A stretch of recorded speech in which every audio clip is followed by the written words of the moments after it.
Hey guys, Chad, RNRacecars&Hotrods. I've had a couple people reach out. They want to know how Little Red's coming. I haven't done an episode in a while on YouTube and let everybody know. It's been crazy here, so we've been having so much work getting done. We're fixing to start. We did a little bit of racing, and then we're fixing to start doing some more racing. But we have gotten some stuff done. I wanted to go over some stuff with you guys before, so we could at least put out an episode on YouTube, let you guys know what we've done before we get to the next step and cover up everything that some of you guys wanted to see. But let me flip this thing around and we'll all right, so we got the transmission in Little Red. I'll try to make this video kind of short. We got a lot going on, but as for those of you that might or might not remember, it is a 4L80 Chevrolet transmission that we did. This is a 10-man transmission crossmember. Fits really nice. As you can see, it comes with these little tabs. You just weld them on right here. This has this car had an actual subframe connectors on it originally, so we just ran it down. It actually fit real nice. The geometry works out really good to where it lines up. Everything clears, actually unbelievable. So again, I'm thoroughly impressed how well the LS stuff fits in, the Chevrolet stuff fits in this FoxBody compared to the Ford stuff. We've been doing Ford stuff for years, but we have plenty of room on top of the headers, but they're not too low to where they're going to drag the ground. They're just barely, so the angle is really good to where the transmission meets, where the transmission aligns where the motor's at. There is a little bit of flexibility here on the AJE. There's a rubber bushing in here, so it does flex. So you got to kind of feel it out on how high and to get the angle right on the transmission to where it aligns, and also so your pinion angle isn't so far off. But it turned out real well. Really impressed. 10-man makes good product. It's really tough. You guys can look him up on the internet. I don't get anything back from the guy. Guy has no idea who I am. So, but it's a good product. We had to massage this just a little bit right here to get that in there. And then we had to massage this area right here. We're going to hole saw this. This is where all the electronics come through and they're going to attach to this for this 4L80 so transmission, because obviously it's electronic transmission. We got the I was really impressed how well all this fit, by the way. So we got the rear end built, so the rear end is finished. It's besides powder coat and whatnot. So this is a 8.8 battle ready kit. Somewhat, we do a lot of chassis work here, so we don't need the whole kit really. The only thing we needed was the lower control arm brackets, and then we used their coilover brackets. Everything else we pretty much have, which is just the coilovers, or which is just the chromoly. We skim all the chromoly, just makes it a lot easier to weld and gives us a better look on the welds. As you see, everything really turned out nice on this piece. But reason why we do this, even though this is a street car, is because it gives us the right geometry, having all these holes. The stock hole on these brackets are about right here. So this hole right here. So it gives you all of this amount, let me get a better angle, to where you can drop all these down so you can get an upward angle on your lower control arm when the car is lower. And that was the reasoning we did that, because the car is a lot lower. And if you don't adjust the geometry of your upper and lower control arms, you're not going to have the right amount of bite, and it's not going to hook up. You're really going to have a problem. But this is basically the exact same kit that you would buy from them at 10 Soldiers. So we just, like I said, we just have bought the brackets and did the rest ourselves. I'll show you the front here in a second where it's braced up. But this is the way they do it, and they sell this entire kit, just so you know. You don't even have You don't have to own your own chromoly. They give you directions. They tell you exactly how to do it and everything. So, but obviously this connects to each control arm, and your shock towers, your coilover brackets actually connect here to where this is all braced up, and then as you can see, it's welded to the bottom of this case. Now you do need to use a different rod for this when you do the cast iron, because it does tend to crack if you don't have the right rod, or if you try to use a regular rod. Sorry, I got it rocking. The other thing we do is we weld the tubes on. So we get the tubes welded on. We put 4 9-inch ends on it. So when you shorten the rear end, this makes it pretty much the easiest way to do it. So you can go ahead and put these 4 9-inch rear ends, and then you buy 9-inch axles. They're still only 31 spline because we're using a Positrack carrier, so it's not a locker. So we didn't want to run a locker and run into any problems with it, drivability on the street, because this is 100% street car. But as you can see, we did the big 4 9-inch or big 4 9-inch late model ends on it, and it turned out real nice. So this is a better look at where you can see all of the adjustment holes to where you can do that. Like I said, I believe the factory hole is about right here. So, and then you have all those adjustments down. It extends it down so you can get your upward angle. The rear end's kind of facing like this, so it's kind of hard to tell. And then for strength-wise, and again, they sell even these bars here. So we didn't buy these bars, but they sell these bars as well. This is 1 1/4-inch tubing. Like I said, Tin Soldier sells this whole kit, and it just welds right there to the nose. You need to weld a little bit, get off, weld a little bit, get off, because you got to pay attention that you don't warp that circular part right there where that seal goes, because it can, if you get it too hot, it will mess it up to where it might leak.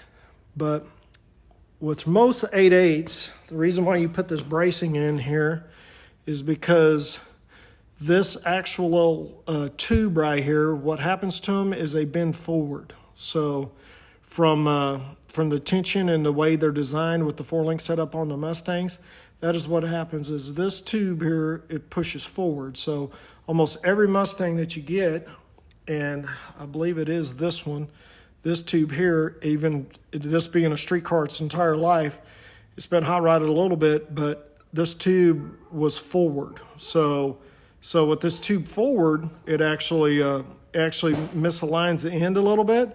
But when you misalign the end a little bit, you can correct it when you put the new ends on when you run the shaft through it. So even though it's a little bit off, not a big deal, because it straightens it all out whenever you put the new rod in there.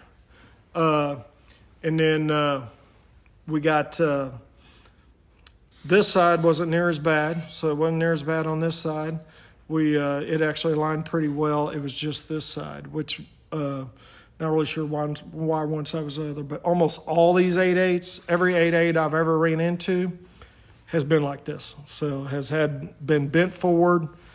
Something's been off on the tubes on them, but they're almost always bent forward a little bit. So you can also straighten them too. You can heat them up, put them on the table, straighten them a little bit. Like I said, this one wasn't too far off, so not too bad. So also, if you guys message me, I'll give y'all some info or anything else that you want to know about it on there. The axles showed up. We got our axles in from Strange. These were actually made for this rear end. You can usually get these axles within a couple weeks from Strange. You just give them your measurements of your rear end, and they'll be able to tell you after you have it cut down. We do a lot of rear ends here. We cut stuff down. We just finished a Fab 9 for that 3rd-gen Camaro over there. We did the Fab 9 for it, got it all done, got axles ordered for it. So we're just spending like a rear end a couple weeks here lately. So, but like I said, we've been beating on this little red car for the last couple Sundays, trying to get some of this stuff done so we're not interfering with customer stuff. But a note to everybody on the axles, when you're doing street car axles, a lot of your race car guys use the O-ring style non-tapered bearing. Whenever you're doing streetcar stuff, you want to use this bearing, which is a non-O-ring style tapered bearing. So it's not as strong as the other one, but when you're driving on the street, you really don't need it. This is plenty strong, but this keeps the seal a lot better for left to right loads it going down the road back and forth. So as opposed to the O-ring style. And these are just like heavy duty street style axles, nothing really major. It does come with the screw-in studs. It comes with those. That's in that little box there. So it comes with the screw-in studs. But it's a really nice piece. These are 31 spline. Like I said, we didn't go 35 or nothing crazy. We're trying to keep we don't really need to get completely out of control with it. We're not drag racing it every day, but we want it to be strong enough. So tires and wheels got mounted. So these are 315/30 18s. So these things actually are crazy big on this, and this is a 12-inch wheel. One of the things we had done with these wheels is that if you look at these wheels, you can kind of see it. These are SVE wheels. You can get them from LMR. These things are kind of dirty, but get them from LMR. But you can kind of see this weld mark right in here. So what I did is there's a place in Dallas, Texas that widens wheels. We sent these off, had them widen. They refinished them. They turned out outstanding. It's a little pricey, but what it does is this wheel actually only came a 10-inch wheel. So with only being 10 inches wide, it causes the wheel to bubble real bad right here. And then what happens is you don't get all the tread on the wheel. You'll get about from here to about here tread on the wheel. So with you spreading that footprint out, you'll get it all the way from here to here because it flattens the surface there. That's the way this tire is actually designed to work, is on this type of wheel. So when you put it on 10-inch wheel, it's just a little too small to work on it. But these turned out real nice. So these are actually SVE Star wheels. I think they're called Star wheels. But they actually on SVE website, or I say SVE, LMR's website, we buy a lot of stuff. For if you got a Mustang, you buy it from LMR.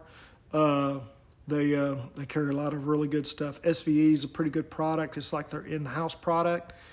I believe, I'm almost 100% sure that Ravos makes this wheel, and they brand it SVE. So we've used Ravos wheels on the SEMA car, and they were real similar to this. They're real nice as well. So really pretty good product. But these tires are going to be super cool because they're really wide. So I put a tape measure on them, but from about right here, I measured them before, from about right here, tread to tread is about 12.5 inches of tread. So, and then to get this stuff in here, so to get all of it in here, let's lower all this down. So, and if you saw the previous episodes, you know this is a 6-speed 4L80. So it's going to be super cool that we don't have to put a real big gear in the back. So for the rear end, for the rear end housing, we're only going to have probably a 355, I think is what we ordered. It's going to be a 355 gear. So we're going to try it, but it might be possible we go to a 330 or a 323 gear just because of the first gear is so low on the 6-speed. So, but let's get this thing down and show y'all how we're going to. I went over a little bit a while back on the mini tubbing for this, but obviously we got to make sure that these big old tires can fit in this thing. Let's see. Let me see if I can find the best way to get in here. So, and then not. Let's see. All right. Well, I probably don't even have to get all the way in here, but all right. So, we got a piece of tape there. So these are the mini tubs. They got done. I didn't get a picture. I didn't get a video before I welded them up. We welded them up, got them welded up. I didn't get a picture before we panel bonded them. What we use is you can see all of the, it looks like caulk. That is not caulk. That is 3M panel bond. It's a lot different product than just regular caulk. So it is, it's really nice to use that. It adds strength, plus it seals. So the caulk really doesn't add any strength. But what all this is when you cut it out, you look at my previous videos, I showed you how we cut it out and where we cut it out, how to leave the lip on the edge to where you can take that centerpiece and cut you out a piece of tin, and then you weld it to it. Now, whenever you weld these, it's like 1,000 tack welds. So, because this metal does not like to weld real well. It's almost like a galvanized type metal. So whenever you're trying to weld it, you got to tack it a little bit, tack a little bit, tack a little bit. None of it's pretty, I'll tell you that. Even in a good shop, they're not going to make any of that real pretty. But you do a bunch of tack welds. We cut the shock tire piece out right there. So we cut that out, and we filled it in with some plate. So, and then welded it up just because we're going to use the coilovers. As you saw in the rear end, it had coilover brackets. So we're going to use those instead of the actual factory shock pockets that go up into the trunk there. Now you can use that and do a coilover kit. One of these days I'll get the SEMA car back over here that we took, and I can show you what we did. We notched the frame rail and we ran the coilover shock through the frame, and we then used those pockets and reinforced them, and then we were able to use the stock location on the bottom of the rear end, and then it just angled the shock into where you could put the big tire, and it moved it over. So so it is possible to use those, but there's a lot of work in notching the frame rail and doing all of that versus just putting the coilover shocks in. This is the other one. So I'll tell you, the panel bond is pretty important to use. It does add a little bit of strength. These things are welded like all the way around, but like I said, there are 1,000 tack welds. It takes forever. It's a messy job. It's not the prettiest that you can see, but whenever you weld them, so when you weld them up, because this stuff doesn't like to weld, but the panel bond seals if you have any imperfections in it or whatnot, the panel bond seals it up and makes it strong. We will panel bond the underneath as well. And then when we bedline the bottom of the car, because we're going to bedline it all after we get all the bracketry in for the coilovers, we're going to bedline it all, and then we'll bedline inside the wheel well as well. But we're going to panel bond where the metal piece that we added to extend the wheel well in to get the big tire under it. And just so you know, this is about 2.5 inches is what that is. So the 2.5 inch mark is about max if you want to keep the back seat in. So I'll tell you that Detroit makes this for these wheel wells, and you can put them in. The problem is they're just a little bigger than the 2.5 inches and a little taller, so that you can't really tuck the front end right here to where you can keep the factory back seat in these things. Some people might have done it. Hats off to you guys, but we have found that using these stock ones and moving them in and then cutting a piece out and then re-tinning the center back has been the best idea. So, and it's worked great for us. We've done it on multiple ones.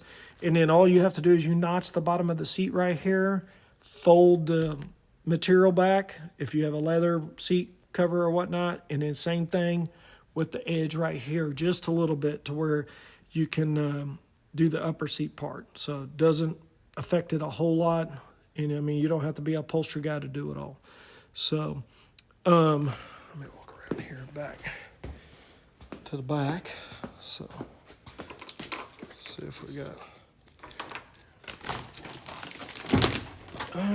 not a whole bunch of light, but all right, as you can see the back. So this is the back of them. So same thing. The piece that goes all the way across, they're fitted. And then again, like there's 1,000 little tack welds all the way across with the MIG welder.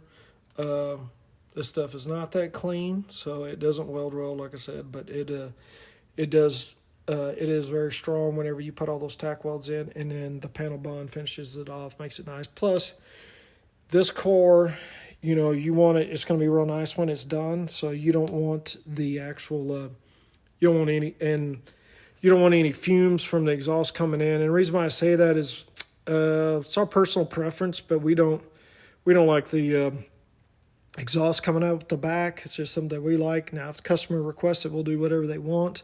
But as for the car the FoxBody we built went to SEMA, and then this car, it's going to be dumped right before the axle. It also adds a little bit more aggressive thump to them whenever they're resonating off the ground.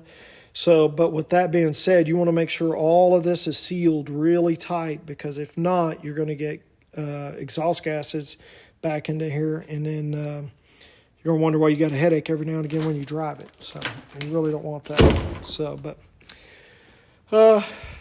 other than that, I didn't do a live. I don't get a lot of people that come on live again. I don't have 9 million followers, so, but this is more for anybody who wants to see a cool FoxBody getting built. But that's what we've gotten done so far. You got all of this.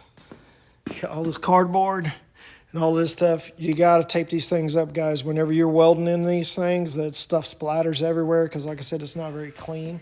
But we did decide on, we were going to get the interior, all of this painted. We were going to get all of this painted.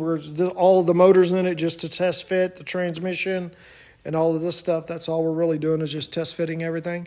So, but we didn't, we'll end up pulling all this back out, and then all of this is getting painted. So we're going to pull the front fenders off, front bumper cover off, pull all this, because the car's got a really nice paint job on it, but this right here never got painted. So we were going to paint it red. We were going to get a shop to do it. Man, it's really hard to find guys to paint weird stuff like this nowadays if you're not just trying to get an insurance job done. So it was, I thought, really expensive for that. The other thing is I'm really worried about it not matching the right color. We have the paint code, but we're really worried about it not matching. So what we're going to do is we're going to paint this ourselves. We're going to paint it all in gloss black. I think it'll go real well with all the polished aluminum and the black on the motor. I think it'll turn out real good. So we weren't going to do flat black. We didn't want it to look dull. This car is blacked out completely. It's a red car, all blacked out, black interior. So we think it'll turn out nice. So, but you can leave your comments of what you think if you want. But we think we're going to have a problem getting the red to match. So, and it's going to be obvious because this fender is painted all the way down here. And then if this doesn't match, you're going to be able to see it right here up against that, all the way across. Same thing right here. If this doesn't match that, you're going to be able to notice it. So, but other than that, guys, that's all I have. So I talked a little fast, but we got to get to work tonight. Again, we've been beating on this thing a little bit on Sundays trying to get some stuff done to it, but we have, and I just want to bring everybody up to date. So I think this will be episode 4 on the YouTube channel. I'm also going to put this on Facebook. Again, I didn't go live. We get 25, 30 people tops, so it's not like I got people waiting at the couch for us to go live on this. If you guys want me to go live more, I can, but I'm going to probably just start recording these and put them on the RN Race Cars Facebook page, Instagram, TikTok, and YouTube. So, but I know the YouTube people are the ones asking for the next episode, so I had to get another episode going. Just we've been so busy, it's hard to do this. And just for you guys know, the people that do this content and they do this type of stuff, hats off to these guys, because this stuff, even though it's 30 minutes, most of these guys really edit all their stuff. I don't edit none of my stuff. I just don't have time to do it. I'm just trying to get the content out there to you guys, but this takes a lot more time and work than you think it does. So, but hats off to those guys that do this. I've watched Fox Media and some of these other guys do their shops. Man, it's crazy how much time this takes just to, and I know those guys edit it because they do a great job. So, but I try to keep these around 20, 30 minutes just so you're not bored to death, and try to make them fast and to the point. But we'll give you more updates as we get it done. Tonight, we're going to dynamat this whole floor. That's the reason why I had to do this video and get it out there. So it'll be, next time you see it, the rest of the car will be dynamated like all this. So we call it Dynamat X-Mat, sound deadener. the Eastwood guys, I have a account with Eastwood, so they'll get mad at me. So, but they don't give me nothing. I just haven't got with it. But it's not Dynamat. It's Eastwood. It's their matte sound deadener. I don't want to say they're all the same, but this is a good product right here. We used it in some of the other cars. So, but all of this will be done by then, and then we can start talking about wiring the stereo, putting the interior back in it, and some stuff like that. So, but stay tuned, like, share, subscribe, do what you can to help us out, and then we'll keep this going. If you want to hear and see more of these, if you don't have to watch them. But we appreciate all you guys that are paying attention to this stuff. So hopefully y'all enjoy when we get done with this thing. It's going to be a super cool car. Thanks, guys.